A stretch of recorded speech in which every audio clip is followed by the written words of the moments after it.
इस वक्त की सबसे बड़ी खबर का रुख कर लेते हैं। ये दिन ऐतिहासिक है क्योंकि महिला आरक्षण बिल लोकसभा से पास हो गया है। महिला आरक्षण बिल को लेकर लोकसभा में ऐतिहासिक फैसला हुआ है। रिकॉर्ड 454 वोटों से ये पास हो गया है। तो पहली बार ऐसा हुआ है जब से महिला आरक्षण बिल पेश किया गया था। देवेगौड़ा सरकार में जब पहली बार इसको लेकर के चर्चा हुई थी, उसको लेकर के अब तक पहली बार ऐसा है कि लोकसभा से ये पास हुआ है 454 वोटों से। नारी शक्ति वंदन, जिसका नाम दिया है मोदी सरकार ने। दिन भारतीय संसद के इतिहास में स्वर्ण अक्षरों से लिखा जाएगा।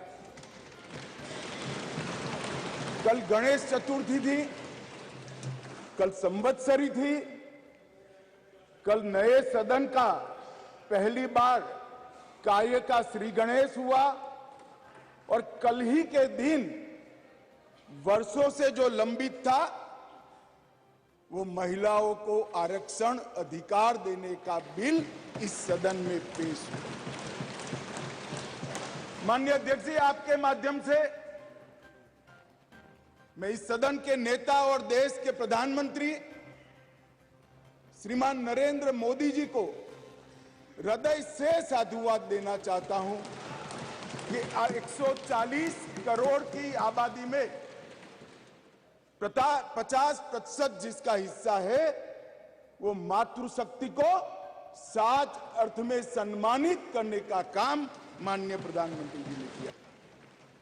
माननीय अध्यक्ष जी, इसके साथ महिलाओं के अधिकार की एक लंबी लड़ाई का अंत हो जाएगा और जिसकी कल्पना इस G20 की बैठक में सम्माननीय नरेंद्र भाई ने समग्र विश्व के सामने रखी, वुमन लेड डेवलपमेंट, उसके नए युग के श्री गणेश इसी बिल से होने जा रहे हैं। क्योंकि अब इस देश की माता, इस देश की मातृशक्ति, इस देश की बेटी न केवल नीतियों के अंदर अपना हिस्सा पाएगी, नीति निर्धारण करने में भी अपने पद को सुरक्षित कर पाएगी। माननीय अध्यक्ष जी, कुछ पार्टी के लिए महिला सशक्तिकरण एक पॉलिटिकल एजेंडा हो सकता है। कुछ पार्टियों के लिए महिला सशक्तिकरण, माननीय अध्यक्ष जी, एक राजनीतिक मुद्दा हो सकता है। कुछ पार्टियों के लिए महिला सशक्तिकरण का नारा ये चुनाव जीतने का एक हथियार हो सकता है, परंतु मेरी पार्टी और मेरे नेता नरेंद्र मोदी जी के लिए महिला सशक्तिकरण राजनीतिक मुद्दा नहीं है।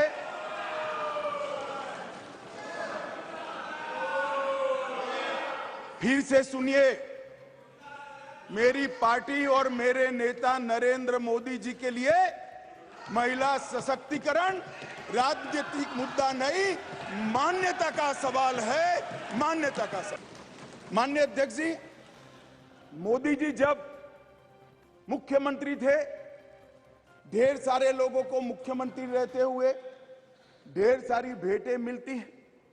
ज्यादा से ज्यादा सभी लोग इसको तोशा खाना में आरक्षित रखवा देते हैं।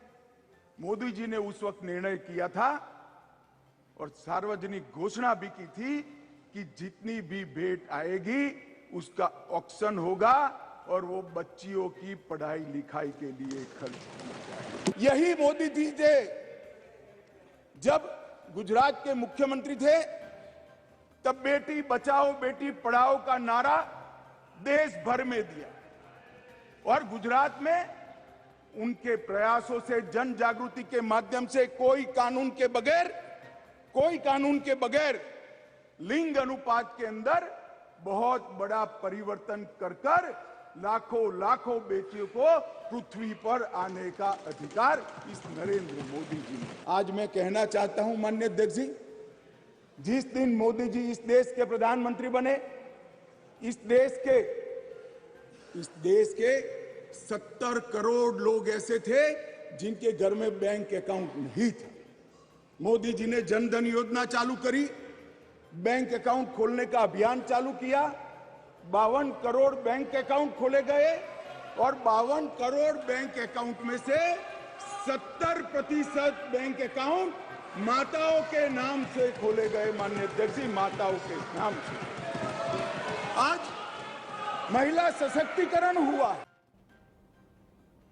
और अब आपको सीधा लिए चलते हैं संसद भवन, जहां से ऐतिहासिक बिल पास हुआ है। महिमा कटारिया लगातार वहां से मौजूद थी। दिन भर हमने देखा कि वहां से उन्होंने रिपोर्ट किया और क्या कुछ चलता रहा, कब वोटिंग हुई, कब चर्चा हुई, कैसे जो है पर्चियों से फिलहाल वोटिंग के बाद 454 सांसदों ने इसके पक्ष में वोट दिया, वो भी हम उनसे बात करते रहे। मनोहर लगातार मेरे सहयोगी एक और वो भी वहाँ पर मौजूद रहे, दोनों मेरे साथ बने हुए हैं। सबसे पहले मनोहर, आपका ही रुख करता हूँ।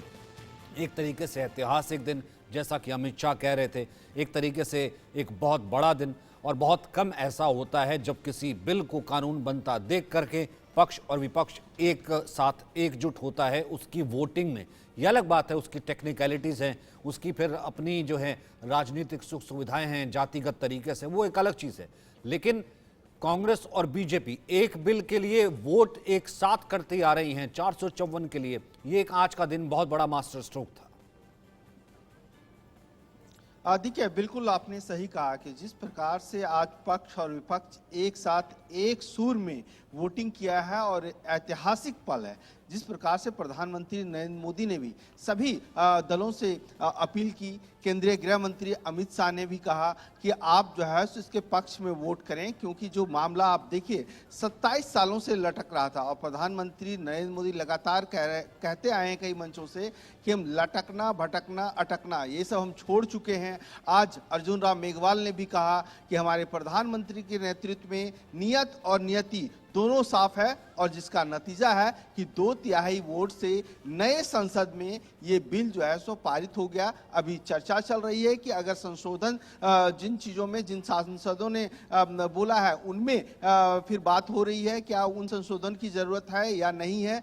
और उम्मीद की जा रही है कि कल राज्यसभा में इस बिल को लाया जाएगा। जिस प्रकार से आज आप देखें लोकसभा में राहुल गांधी ने जो बयान दिया, उसके बाद अमित शाह ने जवाब दिया और जोरदार तरीके से उन्होंने जवाब दिया कि डरने की जरूरत नहीं है। जहां तक ओबीसी का सवाल है तो हमारे प्रधानमंत्री ओबीसी हैं, हमारे यहाँ सबसे ज्यादा सांसद ओबीसी समुदाय से आते हैं, हमारे जो विधायक हैं वो 27% अलग अलग राज्यों में विधायक ओबीसी कम्युनिटी से आते हैं। और खास करके उन्होंने तमाम योजनाओं को गिनाया जिनमें सबसे ज्यादा फायदा जो है सो उन महिलाओं को हुआ है। तो इस तरह से अब इस बिल को पास किया गया है और अब उम्मीद है कि कल राज्यसभा में इसको टेबल किया जा सकता है। जी ठीक है महिमा, सबसे पहले तो माफी, आना आपके पास चाहिए था क्योंकि आज आपका दिन है और नारी वंदना का दिन है। चला गया मैं मनोहर के पास, अब ये आदत जो है थोड़ा हमें बदलनी पड़ेगी। और दूसरा ये, अब बताइए कहाँ से सीट रिजर्व होगी और चुनाव कहाँ से लड़ना आपने? देखिए सचिन, बहुत अच्छा सवाल किया क्योंकि मेरी तरह लाखों महिलाओं के लिए भी आप, क्योंकि जिस तरीके से आज एक हिस्टोरिक मोमेंट जो है वो विटनेस हुआ है, क्योंकि मैं सुन रही थी आप मनोहर जी से पूछ रहे थे कि आखिर किस तरीके से क्या क्या शुरुआत हुई, किस तरीके का माहौल जो है वो लोकसभा में रहा था। तो हालांकि थोड़ी गर्मा गर्मी देखने को मिली थी। जब राहुल गांधी तमाम बातें कर जाते हैं तो अमित शाह उसका खुल के जवाब देते हैं, ये कहना गलत नहीं होगा। लेकिन आज सत्ता पक्ष और विपक्ष की जब बात आती है सचिन, तो दोनों ही मिलकर आज इस पर एक डिसीजन लेते हैं और वुमेन रिजर्वेशन बिल को पारित कर दिया जाता है, यानी लोकसभा में इसको पास कर दिया जाता है। तो अपने आप में एक बहुत बड़ी बात हो गई, एक हिस्टोरिक मोमेंट हो गई। क्योंकि एक लाइन में आपको याद दिलाना चाहूंगी, जब अमित शाह इस बिल के बारे में तमाम चीजें डिस्कस कर रहे थे और साथ ही साथ बाकी वहां पर मौजूदा सांसदों को बता रहे थे कि किस तरीके से क्या क्या इसमें है, तो उन्होंने कहा था कि 3 कैटेगरी में अब तक हमारे यहाँ पे सांसद आते हैं। एक सामान्य कैटेगरी में जिसमें ओबीसी भी आते हैं, एक एससी कैटेगरी में आते हैं और एक एससी से महिलाओं को 33% रिजर्वेशन दे दी गई है। तो इसमें ओबीसी, एसटी, एससी को लेकर नहीं आना चाहिए, यानी कोटा के अंदर कोटा की बात नहीं करनी चाहिए। ये भी उन्होंने साफ तरीके से कह दिया है कि किस तरीके से 3 ही कैटेगरी के जो सांसद है वो चुन के आते हैं। तो उसमें ओबीसी भी है, एसटी भी है और एसटी भी है। तो सामान्य महिलाओं के लिए भी आज ये दिन बहुत लाजमी सी बात है, खुशी का दिन है, क्योंकि वुमेन रिजर्वेशन बिल जो है वो पास हो गया है, वो पारित कर दिया गया है। हालांकि सत्ता पक्ष विपक्ष गर्मा गर्मी देखने को मिली, जिस तरीके से हमने आज पूरी प्रोसीडिंग देखी, डिबेट देखी। हालांकि सोनिया गांधी ने इस बात की शुरुआत की थी, वो ये बटोरती तो नजर आई कि किस तरीके से राजीव गांधी ने इसकी शुरुआत की थी और कांग्रेस पार्टी ने इसको लाने की कोशिश की थी। लेकिन वहीं अमित शाह ने आज शाम को जब इस बिल पर बात की तो सभी जवाब दे दिए। हालांकि राहुल गांधी का भी जवाब दिया और सोनिया गांधी का भी जवाब दिया कि ये बिल, अगर कोई भी पॉलिटिकल पार्टी सचिन ये सोच रही है कि पॉलिटिकली मोटिवेटेड है, तो ये पॉलिटिकली मोटिवेटेड नहीं है। साथ ही साथ उन्होंने एक अहम बात की कि ये महिलाओं की मान्यता के लिए है, ये उनके सम्मान के लिए है। क्योंकि मैं मनोहर को अभी सुन रही थी कि किस तरीके से वो बता रहे थे कि अमित शाह ने तमाम पॉलिसी की बात की थी कि जब प्रधानमंत्री नरेंद्र मोदी आए थे या जब मोदी सरकार आई थी तो कितनी पॉलिसी हो गई। उज्ज्वला योजना, जिसको हर तरीके से बीजेपी आगे प्रमोट करती है, चाहे वो गैस सिलेंडर की बात हो गई या टॉयलेट की बात हो गई, इसमें एम्पावर कौन हुआ, और इसमें इसका महिला जिक्र भी किया, वो अर्जुना मेघवाल ने भी जिक्र किया, पीएम ने भी जिक्र किया था कि यही समय है, सही समय है।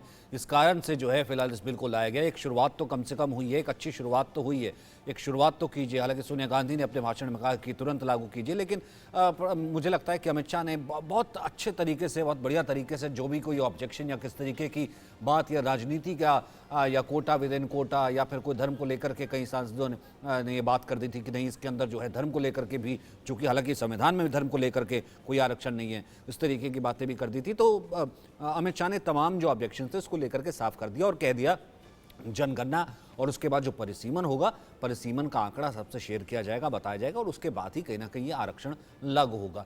अजीत, फिर भी कितने लोग थे? लगभग मेरी नॉलेज के हिसाब से तो 87 है। कितने लोग थे एब्सटेन किया? कौन थे ये? कौन सी पार्टियां थी? दो खिलाफ कौन है? देखिए सर, अगर मैं बात करूं सचिन, तो दो लोगों ने बस नाग इज़हार की, बाकी 454 जो हैं सांसदों ने वो पूरी इसी हमारे पीछे जो नई संसद है, इसी नई संसद में जब श्री गणेशाय नमः यानी गणेश चतुर्थी दिन का पहला दिन था, जब प्रस्ताव पूरा पास किया गया, उसके बाद से तमाम तरह से इसी सदन में आज चर्चा हुई है। चर्चा होने के बाद से जब वोटिंग कुछ घंटे पहले हुई, उसमें 454 जो सांसद थे उन्होंने सहमति जाहिर करते हुए बिल को पास कर दिया। खुद स्पीकर ने, खुद ओम बिरला ने कहा, देखिए 2/3 बहुमत से ये बिल पास होता है, अब इसकी चर्चाएं अगले सदन में की जाएंगी। यानी साफ तौर पर है कि लोकसभा से प्रस्ताव, ऐतिहासिक प्रस्ताव पास हो चला है, अब इसकी चर्चाएं अब राज्यसभा में होंगी। लेकिन तमाम तरह से जो हिसाब से लड़ाइयों का दौर या फिर हम कहें कि कटाक्ष का रूप देखा गया, उस कटाक्ष में साफ तौर पर मंशा सबकी थी कि महिला जो बिल है उस पर अगर कोई भी ऑब्जेक्शन करता है, कोई सवाल खड़ा करता है, तो उसकी पार्टी या उसके लिए कहीं ना कहीं बहुत सवाल खड़े हो जाएंगे। महिलाएं सवाल खड़े कर देंगी और महिलाएं वो महिलाएं हैं जो वोट बैंक को संभालती भी हैं, सहेजती भी हैं और घर से बाहर निकलकर वोट भी डालती भी हैं। तो साफ तौर पर कि सबसे अहम भूमिका रहती है और आबादी उन पे डिपेंड रहती है। तो साफ तौर पर कि कोई भी आधी आबादी को नाराज नहीं करना चाह रहा था। सदन में अपनी अपनी बात तो रख रहे थे, लेकिन सबको पता था कि अगर कोई भी बाहर या निगेटिव या कुछ भी करता है तो उसके लिए बहुत ही भारी पड़ सकता है। इसलिए बड़े संवेदनशील स्थिति में देखते हुए सब लोगों ने अपनी अपनी पर्चियों पर सहमति जाहिर की। बस दो लोगों ने जो ना जाहिर की है उसका पता चलेगा और उनसे वही महिला पूछेंगी कि भैया आपको आपत्ति क्या है, आखिर क्यों आपको नाराजगी थी, आखिर क्यों, क्या कमियां थी। अगर हमें आरक्षण मिलता है, अगर 33% आरक्षण पे हमें भागीदारी मिलती है और आगे हम चलकर काम करते हैं, चुनाव में भागीदारी मिलती है, फिर आपको क्या तकलीफ है? आप तो है ना मैदान में। अगर आपको टक्कर देने के लिए कोई महिला आ रही है तो इसमें आपको भी सराहना चाहिए, इसमें नाराजगी नहीं जाहिर करनी चाहिए। तमाम सवाल अब खड़े होने शुरू हो चुके हैं और तमाम तरह से जैसा बीजेपी के तमाम महिला नेता हैं वो सवाल पूछ भी रही हैं उन दोनों नेताओं से कि भाई साहब, आप में आखिर क्या ऐसा देखा, इस बिल में क्या नाराजगी थी, आखिर आपने ना करने की वजह तो बता दो। ये तमाम है। अब वो सांसद क्या कुछ अपने बयानबाजी देते नजर आते हैं, ये भी सचिन देखना दिलचस्प है। लेकिन फिलहाल जिस हिसाब से आज का ऐतिहासिक फैसला है और आज दूसरा दिन है गणेश चतुर्थी का, तो सबसे अहम है कि कई जगहों पर आज कई गणेश विसर्जन भी हो रहा है। तो आज हम कहें तो लोकसभा में आज इस सदन में महिला बिल का पास हो जाना एक अपने बाद में बड़ी उपलब्धि है कि सालों से जो लटका बिल था, जो मार्च 2010 में राज्यसभा में पास हुआ, रखा रहा, लोकसभा में कभी आ नहीं पाया, केवल इसलिए कि आखिर क्या होगा, आरक्षण, किस आरक्षण के मुद्दे पर हम कितना परसेंटेज रखेंगे, उस मसले में पेश फंसता रहा। लेकिन आज सब कुछ क्लियर हो गया और 2010 के जो पुराने बिल्कुल को क्वेश्चन करते हुए फिर से यहाँ पे प्रस्ताव रखा गया। प्रस्ताव के बाद से आज जब वोटिंग हुई, जाहिर सी बात वोटिंग के आपने बाद सही कहा ना कि वो जो दो हैं, उन दो से महिलाएं पूछेंगी कि भैया आपको क्यों नहीं यकीन, या आपको क्यों जो है महिलाओं का रिप्रेजेंटेशन नहीं चाहिए, या वो दो क्यों नहीं चाहते कि 33% सीटें हों जो वो महिलाओं के लिए हों। वो दो से महिलाएं पूछेंगी। जिस तरीके से जब ट्रिपल तलाक का बिल आया था उस वक्त प्रधानमंत्री मोदी ने कहा था कि जो इसके अगेंस्ट बिल कर रहे हैं, इसके अगेंस्ट में वोटिंग कर रहे हैं, उनसे महिलाएं बकायदा पूछेंगी कि भैया आप चाहते हैं ट्रिपल तलाक चलता रहे, तलाक बिद्दत चलता रहे, कैसे तलाक होता चला जा रहा है और ये एट्रॉसिटी, ये हिंसा चलती रहे, आप इसके पक्ष में हैं? तो ये महिलाएं पूछेंगी। उसी तरीके से आज जो इसके अगेंस्ट में गए, आपने सही कहा कि उससे भी ये महिलाएं पूछेंगी। लेकिन मनोहर, एक चीज़ और बहुत इंटरेस्टिंग रही ना, क्योंकि गणेश चतुर्थी के अगले दिन गणेश विसर्जन, और अभी तो ये ऑस्पिशियस बहुत ही ज़्यादा जिसे कहते हैं ये पावन महीना, बहुत ही पवित्र, कोई नए काम को शुरू करने के लिए, कोई घर का सबसे पवित्र काम शुरू करने के लिए गणेश चतुर्थी और गणेश वंदना जो है वो माना जाता है। अब ऐसे में विशेष सत्र का प्लान करना, बुलाया जाना, ये सब कुछ सरकार ने बहुत पहले से सोचा होगा, सोची समझी रणनीति के तहत ये बुलाया गया। लेकिन तमाम वो चीज़ें कि देखिए रातों रात संविधान ये बदल देंगे, नया संविधान आने वाला है, या फिर वो कर दिया अब कि संविधान में संशोधन कर देंगे रात को बैठ करके, अब इंडिया नाम हटा देंगे क्योंकि हमसे डर गए, उस पर डिबेट शुरू हो गई थी, या फिर कुछ और ना जाने 2-3 और क्या बातें और ये सब। यानी कि विपक्ष को भी कहीं ना कहीं हर बार अफवाहों से तो बचना चाहिए। देखिए बिल्कुल आपने सही कहा, क्योंकि जिस प्रकार से अगर बीते एक हफ्ते की बात करें तो लगातार क्यास लगाए गए तमाम इश्यूज पे, महिला आरक्षण हो, चाहे इंडिया वर्सेस भारत की बात हो, या फिर आप देखिए कि कई इस तरह के इश्यूज थे जिसे लेकर के विपक्षी जो है सो सरकार पर हमलावर हुए। लास्ट जब 17 तारीख को बैठक हुई, उस बैठक में भी विपक्ष की ओर से कहा गया कि हमें अभी तक एजेंडा नहीं बताया गया। हमने उस समय भी पूछा, सर्वदलीय जब बैठक हो रही थी तो उस समय भी नहीं बताया गया। दूसरे दिन भी ये आरोप लगाए गए। लेकिन जब श्री गणेश हुआ तो श्री गणेश कहते हैं कि भगवान गणेश की वंदन करते हैं, किसी भी शुभ काम करने से गणेश भगवान की पूजा करते हैं, प्रथम पूजनीय होते हैं। तो इस समय जो सो नारी शक्ति का वंदन किया गया, और ये नारी शक्ति के वंदन में ही कहा जाए कि पूरी दुनिया निहित है। क्योंकि जब अमित शाह बोल रहे थे तो उन्होंने सीधे तौर पे कहा कि क्या आप नहीं चाहते हैं कि नारी के लिए सिर्फ नारी ही बोले, पुरुष क्यों ना बोले? तो उन्होंने अधीर रंजन चौधरी पे तंज भी कसा था। हो सकता है कि आपको बोलने का मौका ना मिले, जैसा सोनिया गांधी बोली, उसके बाद जब निशिकांत दुबे बोल रहे थे। तो ऐसी स्थिति में सभी लोग एक साथ आकर के, और जब लास्ट में जब चर्चा को इंक्लूड किया जा रहा था तो उस समय ये कहा गया कि आखिरकार हमारे देश में नारी शक्ति का क्या योगदान रहा है। चाहे हम रानी दुर्गावती से रानी लक्ष्मीबाई की बात करें, ज्योतिबा फुले की बात करें, या तमाम उन नारी शक्तियों की बात करें जो स्वतंत्रता संग्राम में हिस्सा उन्होंने लिया, जो देश में शिक्षा को आगे बढ़ाने में, देश को प्रगति के राह में आगे बढ़ाने पे हिस्सा लिया, उन तमाम लोगों को याद किया गया। और उसके बाद सभी लोग एकजुट होकर के इस बिल को पास किया है। लेकिन आने वाले टाइम में चुनौतियां होगी, क्योंकि अब आप देखिए कि कुछ देर पहले इंडिया न्यूज और हम लोग सारी चीजें उस पर चर्चा भी कर रहे थे कि आप देखिए कई काउंसलर इलेक्शन में 50% जो है महिलाओं को रिजर्व कर दिया गया है। लेकिन वहां देखने को मिलता है कि जो लगातार पार्षद, मेल पार्षद रहे, यानी पुरुष पार्षद रहे,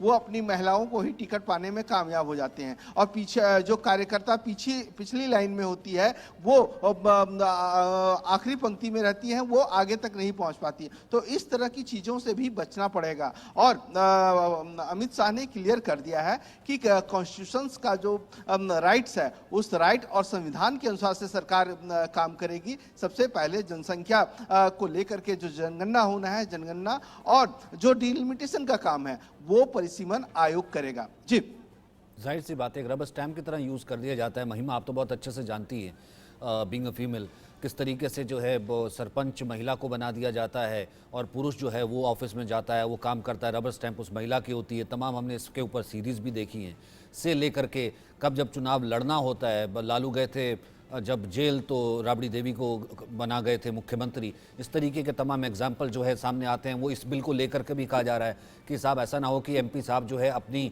जो पत्नियां हैं अगर सीट रिजर्व हो जाए तो उन्हीं को सिर्फ चुनाव लड़वा दे। अब ऐसे में यहाँ पर एक कहीं ना कहीं एक नई शुरुआत पर एक लड़ाई शुरू हुई है, एक रिप्रेजेंटेशन की कहीं ना कहीं एक लड़ाई शुरू हुई है, जिससे शायद एक महिला रोज गुजरती है तब वो किसी प्लेटफॉर्म तक पहुंचती है। महिमा, बिल्कुल सचिन, आपने सही कहा, क्योंकि जब महिलाओं की हम बात कर रहे थे और आपने सीरीज का भी नाम लिया तो मेरे को एक सीरीज भी याद आ गई। हॉटस्टार पे काफी अच्छी सीरीज है, क्योंकि आपने बखूबी एग्जांपल दिया है, आपने लालू जी का भी एग्जांपल दिया था।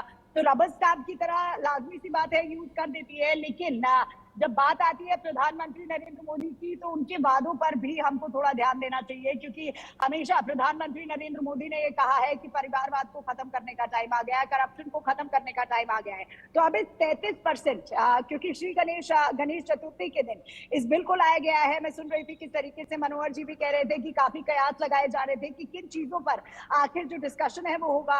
हालांकि इस चीज का खुलासा नहीं किया गया था, लेकिन अब इस 33% को जब इस बिल को लाया गया है तो एक पॉजिटिव उम्मीद के साथ सभी लोग आगे बढ़ेंगे कि किस तरीके से, क्योंकि प्रधानमंत्री नरेंद्र मोदी जब कहते हैं कि परिवारवाद को खत्म कर देना चाहिए, तो क्या जब बात आएगी वुमेन रिजर्वेशन की 33% महिलाओं की, तो इसमें कितनी आम महिलाओं को मौका मिलेगा ये देखना भी लाजमी बात है। क्योंकि हमने सुना था जब सत्ता पक्ष और विपक्ष इस बात पर डिस्कशन कर रहा था, काफी लंबा सचिन इस पर डिस्कशन हुआ, तो हालांकि एसटी और ओबीसी की तो बात यहाँ पर हुई थी, लेकिन जनरल कैटेगरी की भी बात यहाँ पर होनी चाहिए। जो आम महिला है, जो गरीब महिला है, उनकी भी बात यहाँ पर होनी चाहिए कि किस तरीके से उनको भी मौका मिलना चाहिए। ये तमाम चीजें जो है वो देखनी होगी कि आखिर सरकार ने इस पर क्या जो नीति है वो बनाई है, किस तरीके से ये जो इलेक्शंस होंगे वो कंडक्ट किए जाएंगे। हालांकि काफी तमाम इसमें प्रावधान है, आप भी कह रहे थे कि टेक्निकलिटीज जो इस बिल में है वो तो अलग है, लेकिन आम महिलाओं पे कितना ये असर डालेगी ये भी देखना होगा। हालांकि ग्लोबली भी सचिन ये कहना गलत नहीं होगा, जब ये वुमेन रिजर्वेशन बिल आ जाएगा यानी 33% जब ये बिल आ जाएगा तो ग्लोबली भी इंडिया की जो एक इमेज है या इसका जो स्टेटस है वो आगे बढ़ जाएगा, वो ऊपर उठ जाएगा। क्योंकि बाकी देशों में भी हमने देखा किसी में 29% है, किसी में 15% है, किसी में 19% है। तो अब जहां इंडिया 15% रिजर्वेशन पे था वुमेन के लिए, अब बढ़कर 33% पे हो जाएगा, तो ग्लोबली भी इस चीज का असर पड़ेगा। लेकिन ये बात आपने सही कही कि ये एक नया चैप्टर जो है डिबेट का खोलने की देखना ये होगा कि कितना पॉजिटिवली लोग इसको सराहते हैं, कितना पॉजिटिवली जो पार्टीज हैं वो इसको लेके जाती है। क्योंकि जब बात आई थी इस बिल की तो अमित शाह ने साफ बात ये कही थी कि ये पॉलिटिकली मोटिवेटेड बिल नहीं है, ये महिलाओं की मान्यता का बिल है, ये उनके सम्मान का बिल है। अब कौन कितना सम्मान करेगा ये आने वाला वक्त तय करेगा कि किस तरीके से, क्या अभी भी रबर स्टैम्प की तरह यूज किया जाएगा, क्या अभी भी इसमें परिवारवाद चलेगा, क्या अभी भी महिला को सिर्फ एक पोस्टर बैनर की तरह रखा जाएगा, या वाकई में जब रिजर्वेशन की बात आएगी या उनके हक की बात आएगी तो जिस तरीके से पॉलिसीज भाजपा गिनवाती है, चाहे वो उज्ज्वला हो, गैस की हो, टॉयलेट की हो, या तमाम पॉलिसीज हो जो वुमेन को एम्पावरमेंट या एम्पावर करती है, उन सबको मद्देनजर रखते हुए ये देखना होगा कि 33% रिजर्वेशन जब लागू होगा। क्योंकि डिलिमिटेशन में आपको सुन रही थी, इसमें मैं एक पॉइंट और ऐड करना चाहूंगी।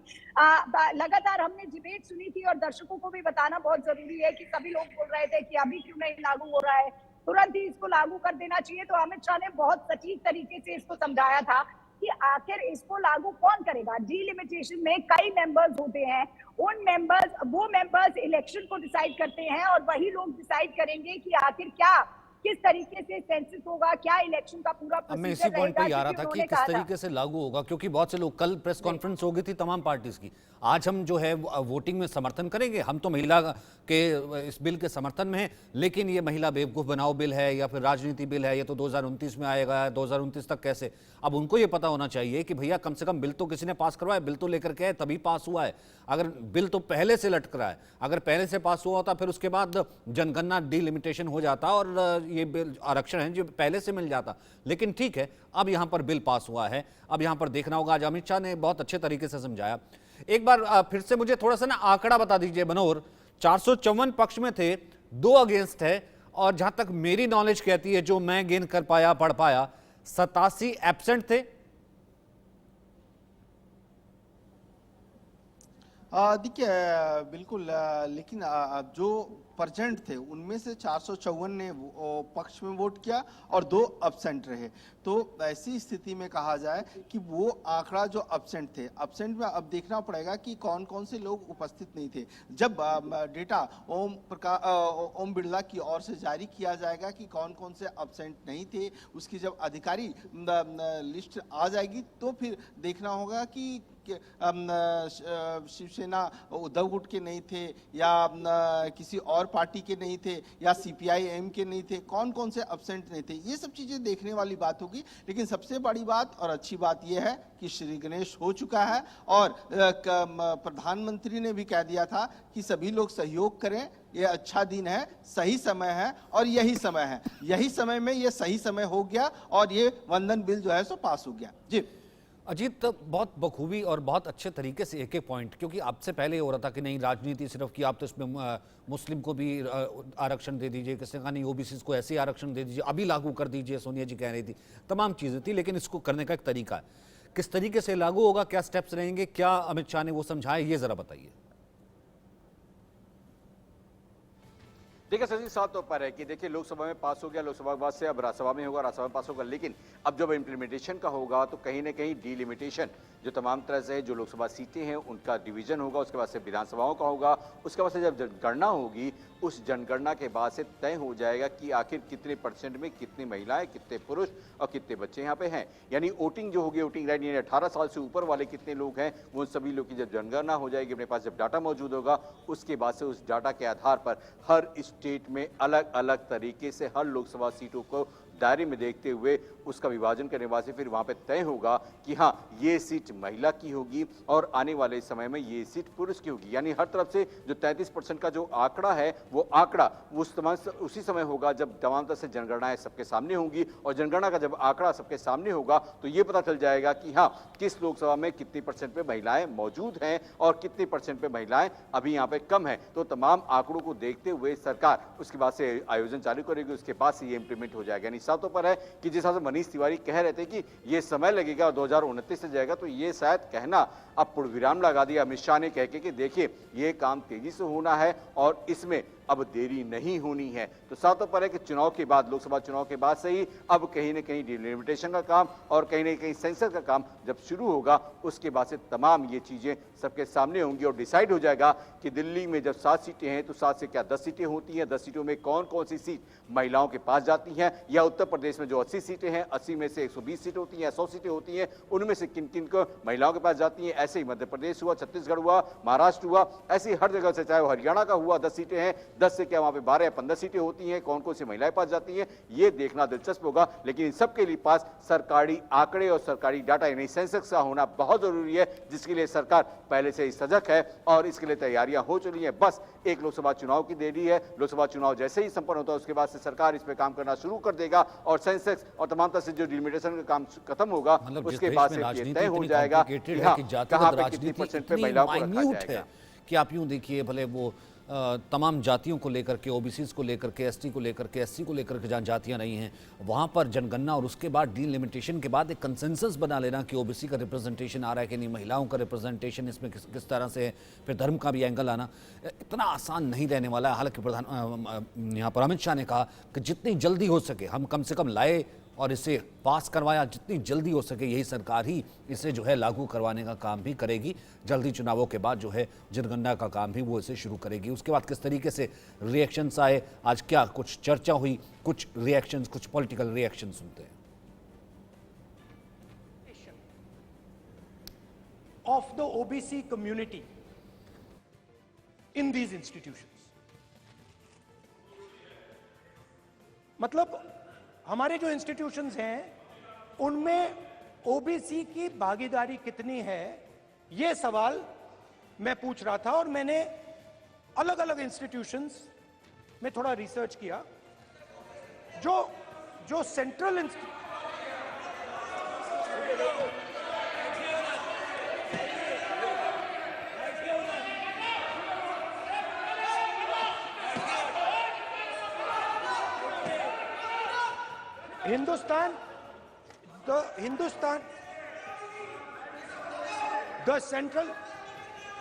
Don't worry, don't worry. Don't be scared. Don't be scared. We are discussing. डरो मत, डरो मत. हम कास्ट सेंसस की बात कर रहे हैं, डरो मत. तो मैंने I checked. Simple thing I did. I said, look, what is the most important set of people in the government of India? The people who define how this country is governed. Of course, Lok Sabha and Vidhan Sabha, but beyond that, they are the 90 secretaries of the government of India. 90 people, secretaries, are responsible for managing the core of the government of India. And I ask myself the question, how many of the 90 people come from the OBC community? And I was shocked and shattered by the answer. मैंने ये सवाल पूछा कि ये जो 70 secretary हैं, 90 secretary हैं, ये जो हिंदुस्तान की सरकार को चलाते हैं, जो बजट को चलाते हैं, इनमें से ओबीसी कितने हैं? नरेंद्र मोदी जी प्रधानमंत्री हैं, ओबीसी के लिए काम करते हैं. मैंने ये सवाल पूछा. मैं आपको जवाब देना चाहता हूं. हिंदुस्तान के सेक्रेटरीज 90 में से सिर्फ 3 ओबीसी से हैं. और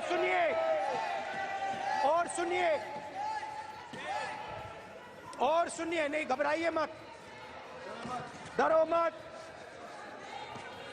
और सुनिए, ये जो सेक्रेटरीज हैं जो ओबीसी कम्युनिटी से हैं, ये हिंदुस्तान के सिर्फ 5% बजट को कंट्रोल करते हैं.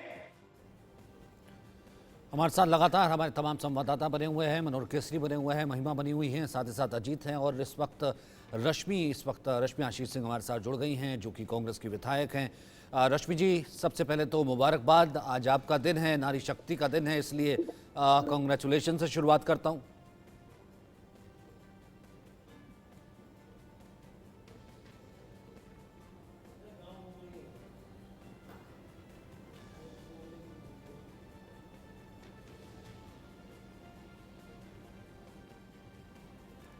हेलो.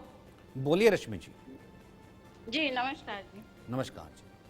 जी यहाँ बहुत बारिश हो रही है, थोड़ा नेटवर्क इशू है. कहाँ पर हैं इस वक्त आप?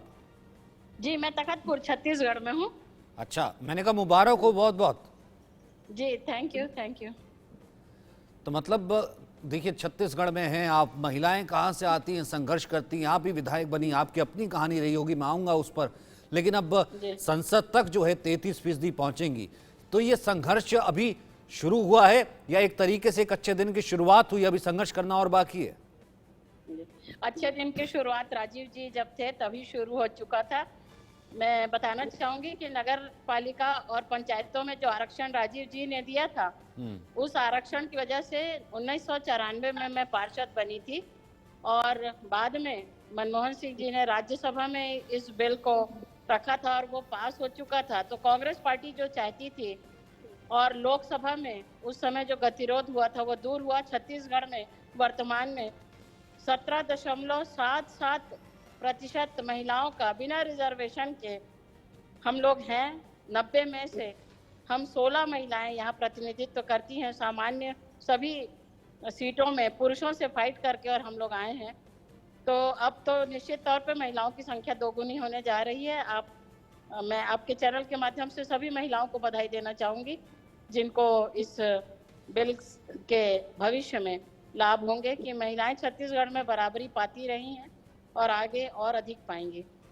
अच्छा, कहीं ऐसा तो नहीं, क्योंकि आप आती छत्तीसगढ़ से, आप जानती हैं, हम कई बार पंचायत की बात करते हैं, परिषद की बात करते हैं, वहाँ पर होता क्या है कि कई बार जब रिजर्व हो जाती है सीट, खुद चुनाव नहीं लड़े तो पत्नी चुनाव लड़ गई, वो सरपंच बन गई, और जो लेकिन पति है वो बाकी सरपंची जो है वो जारी रखते हैं. ये कई बार हमने देखा है. अब बहुत से ऐसे लोग थे, कहीं वो ये कह रहे थे कहीं ऐसा तो नहीं हो जाएगा, बहुत सी सीटें रिजर्व हो जाएंगी, एमपीज चुनाव नहीं लड़ पाएंगे और उनकी पत्नियां ही चुनाव लड़ पाएंगी, वो उनको टिकट दिलवा देंगे और जो अंतिम पंक्ति का कार्यकर्ता है, महिला कार्यकर्ता, वो अब भी पीछे रह जाएगा. ऐसा तो नहीं है। आपने विधानसभा की पिछली सभी कार्यवाहियां हो चुकी हैं तो आपने देखा होगा कि हमारे यहाँ हम सभी महिलाओं ने बहुत बढ़ चढ़कर कार्यवाहियों में हिस्सा लिया। अपने क्षेत्र के प्रतिनिधित्व में भी हम अच्छे से प्रतिनिधित्व करते हैं। हाँ, ये फायदा जरूर हो जाता है कि कांग्रेस परिवार से हूँ, कांग्रेसी पृष्ठभूमि से हूँ, शुरू से राजनीति से जुड़ी हूँ, तो कभी भी रिजर्वेशन का लाभ एक ही बार मैंने लिया है जब आपके नगर पालिका निगम का चुनाव मैंने लड़ा था। अदरवाइज तो हम सामान्य से फाइट करते हैं और अपना काम खुद करते हैं। महिलाएं छत्तीसगढ़ में समानता, आपने ये भी सुना होगा कि छत्तीसगढ़ देश में टॉप में है लैंगिक समानता में। यहाँ महिलाओं का और पुरुषों का हर चीज में प्रतिनिधित्व बराबरी का है, तो ये हमारे लिए सौभाग्य की बात है। अच्छा, एक चीज़ और बताइए, मैं आऊँगा अपने और संवाददाताओं के पास भी। एक चीज़ और, अमूमन भारतीय जिसे हम ये कहते हैं ना, माइंडसेट जो है वो कुछ उस तरीके का है कि पुरुष काम करे, महिला जो है वो चूल्हा चौका देख ले, या फिर महिला काम भी करे लेकिन उसके साथ भी चूल्हा चौका देख ले, वो यानी कि गृहिणी के तौर पर एक अमूमन देखा जाए। बाद में हमने देखा कि जहाँ पर लॉ मेकर्स जैसे कि विधायिका की बात आती है, एमपीज की संसद की बात आती है, अगर हम वेस्ट की बात करें, यूएस में भी 28% के करीब जो है अब महिलाओं का रिप्रेजेंटेशन है, यूके में भी लगभग 28 से 30% है। तो आपको लगता है कि उस माइंडसेट से कहीं ना कहीं पुरुषों को अब बाहर आना चाहिए, और कैसे आया जा सकता है आप जैसी महिलाओं को देख करके कि वो पार्षद भी बन सकती है, भैया चुनाव लड़ सकती है, हर हुनर रखती है, वो विधायक भी बन सकती है, वो एमपी भी बन सकती है, घर भी देख सकती है? जी, देखिए, राजनीति में आने के बाद घर देखने का अवसर तो बहुत कम हो जाता है, क्योंकि लगातार क्षेत्र के प्रतिनिधित्व करने के कारण घर से बाहर ज्यादा रहना पड़ता है। और छत्तीसगढ़ में सभी महिलाएं हर मोर्चे में सक्रिय हैं। खेती किसानी में भी आप देखेंगे तो महिलाएं बराबरी से खेती किसानी कर रही हैं। जो बात अन्य प्रदेशों के साथ लागू होती है वो छत्तीसगढ़ में बनिस्बत कम है। यहाँ महिलाएं नहीं, एक बहुत पुरानी active कहावत हैं। होती थी ना, नेतागिरी महिलाओं के बस की बात नहीं। मैं स्कूल जीवन से ही राजनीति कर रही हूँ, कॉलेज में भी हर इलेक्शन फाइट किया और मैंने जीता है। तो नेतागिरी महिला शब्द के साथ नहीं लागू है। नेता नेता होता है, उसमें लिंग का भेद नहीं रह जाता है। लेकिन अब महिलाओं को आरक्षण मिलेगा तो अब ये बात भी चलेगी कि सभी को प्रतिनिधित्व मिल पाएगा। जो आधी आबादी मतदाता होती थी वो आधी आबादी भी अब प्रतिनिधित्व का अवसर पाएगी। बिल्कुल, आपसे जरूर टिप्स लेंगी। महिमा है हमारी संवाददाता, बहुत खुश है कि 33% आरक्षण मिल जाएगा, और अब इनको जो है, महिमा। हाँ, ये महिमा को टिकट मिलने का इंतजार है। रश्मि जी आपसे टिप्स लेना चाहती हैं, महिमा बात कर लीजिए। मैम बिल्कुल, बहुत बहुत मुबारक हो आपको कि आज बहुत बड़ी जीत है, हिस्टोरिक मोमेंट्स को विटनेस किया गया है। क्योंकि मैं सुन रही थी, आप कह रही थी कि महिला जो है सशक्त है। बिल्कुल, महिला जो है वो एम्पावर्ड है। आप और भी टिप्स दे सकती है कि किस तरीके से, क्योंकि मैं सुन रही थी आपने कहा था कि मैंने सिर्फ एक ही बार रेजोल्यूशन का यूज किया था, बाकी मैं जनरल हमेशा से लड़ी हूँ। तो किस तरीके से आप टिप्स देंगे महिलाओं को, कितना एम्पावरिंग है ये? क्योंकि हिस्टोरिक मोमेंट तो है। आपने कहा स्कूल के टाइम से राजनीति में रही हैं, हालांकि एक गुड लीडर, आपने सही कहा, लीडरशिप में या नेताओं में कोई नहीं देखा जाता है। सुषमा जी इतनी बढ़िया लीडर रही हैं, हमारी इंदिरा जी रही हैं, द्रौपदी मुर्मू, अभी सोनिया इंदिरा जी रही हैं, द्रौपदी मुर्मू हमारी देश की प्रेसिडेंट है, नंबर 1 है। तो क्या टिप्स आप देना चाहेंगे, इंक्लूडिंग में अगर मैं अपनी भी बात करती तो किस तरीके से चुनाव में किस तरीके से देख सकते हैं इसको जीत के तौर पे? नहीं, महिला होने का एडवांटेज किसी भी क्षेत्र में डालें, बराबरी से मुकाबला करें। हम महिला हैं इसलिए हमें एडवांटेज दिया जाए, ये बात हम लोग कभी नहीं करते राजनीति में। हम बराबरी से, अगर हमको 2 बजे रात तक क्षेत्र में रहना होता है तो हम 2 बजे रात तक क्षेत्र में रहते हैं, लोगों के बीच में रहते हैं। कभी भी ये नहीं कहते कि हम महिला हैं।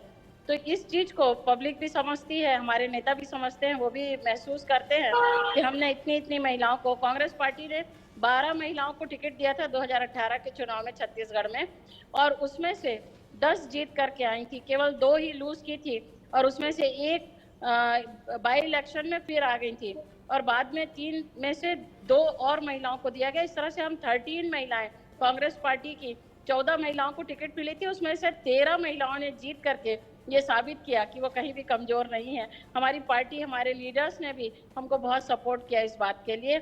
और मैं बचपन से, इंदिरा जी मेरी आदर्श रही हैं, और अभी हम सोनिया जी को सुनते हैं लोकसभा में जब उन्होंने इस विषय में कहा, और जिस तरह से राजीव जी हमेशा से कहते आए थे, आज प्रियंका जी हमारी लीडर हैं, कल हमारे यहाँ दुर्ग में प्रियंका जी आ रही हैं। तो हम लोग तो शुरू से उन सब की प्रेरणा से ही राजनीति में एक्टिव रहते हैं। आपसे भी मैं आग्रह करूंगी कि पहला कोई एक छोटा इलेक्शन लड़ करके और राजनीति में श्री गणेश कर दीजिए। गणेश जी करेंगे बैठे हुए करेंगे हैं। करेंगे, बहुत जल्दी करेंगी। मतलब आप एक अच्छा रिपोर्टर आप हमसे छीनेंगी, मतलब ठीक है, एक अच्छे नेता जो है हम देश को देने जा रहे हैं, एक अच्छा रिपोर्टर हमसे आप छीनेंगी। लेकिन मनोहर केसरी, अजीत श्रीवास्तव, आप दोनों को इंतजार कराया, लेकिन आज उसके लिए कोई रिग्रेट नहीं, आज आपको इंतजार करवाना बनता था, क्योंकि आज 50% देखिए 2 महिलाएं हमारे साथ ऊपर और 2 आप थे। आपसे पूछा मैंने, ऐसा नहीं कि नहीं पूछा, पूछा मैंने, लेकिन उन दोनों का जो है आज रिप्रेजेंटेशन ज़्यादा देना ज़रूरी था। इस कारण से मुझे नहीं लगता आप दोनों को भी कोई रिग्रेट होगा, क्योंकि मेरी ब्रेक का वक्त हो गया। जी बहुत बहुत शुक्रिया आप सभी का मेरे साथ जुड़ने के लिए। एक छोटी